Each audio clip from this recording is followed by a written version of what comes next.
naano niya na agad si David, hindi ko alam kung nabaril o whatever. Kasi naano-pin down niya na. After this, paggabi niya gano'n, Tangkol! Tumakbo ulit siya, tumawin ulit, tumaretso. Habang sila sa kala ko ni Kuya Jan, si Tubo, nakakita ng pala. May pala ba tayo? Meron. Pagkita ng pala, tapos sa kala ni Kuya Jan, na kung gano'n, pong! Minampas ni Tito Bo si Kuya Jan ng pala. Yung binugbog, gano'n. Tapos after that, pagka si Kuya Jan naman, tumalasik yung baril, pistol.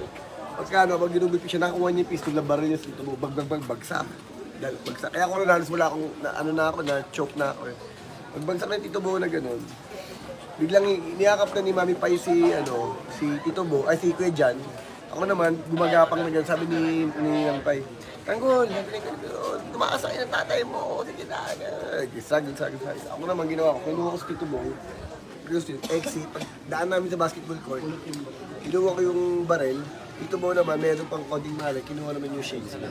Tapos exit. Doon ng shades. Doon na, pahuli ko na yung shades. Pahuli ko na, okay. Katabi naman direct yung Hindi, shades. pahuli ko na.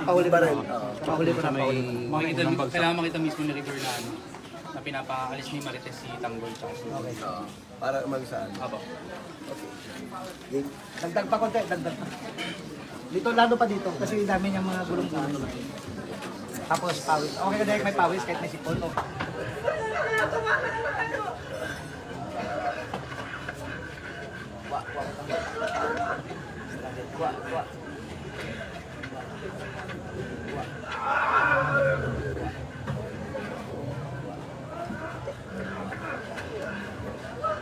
Kinig ka na nakbay, gabi niya na tama yung gusto niya. Tama yan. Wala tayo close up to na. Para kasi